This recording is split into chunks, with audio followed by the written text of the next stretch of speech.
आज होती महाशिवरात्री, जी की सर्व विश्वमध्ये खूप मोठा सण साजरा केला जातो। महाशिवरात्री हा एक हिंदू धर्मातील अत्यंत पवित्र सण मानला जातो, जो की भगवान शिव आणि देवी पार्वती यांच्या विवाहाचे प्रतीक मानले जाते। तुम्हाला तर ही गोष्ट माहितीच आहे, कारण की खूप मोठा उत्सव मानला जातो हा आजचा दिवस महाशिवरात्री म्हणजे। या दिवशी सर्वजण शिवशंकराची पूजा करतात, आराधना करतात, मंदिरात जातात, अभिषेक करतात।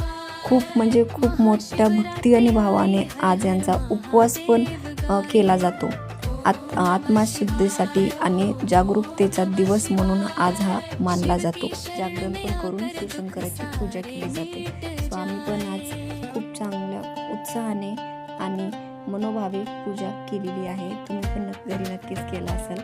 असं डमरू वगैरे वाजवून, आराधना करून, जागरण करून, पूजा करून, मनातून शिवशंकराला मानून, पूर्ण अभिषेक करून आणि जप करून आज ही पूजा केली जाते। अशी पंचारती पण तयार केली जाते आणि खूप काही भक्तिभावाने आज हा सण केला जातो। तर सर्वांनी केलाच असेल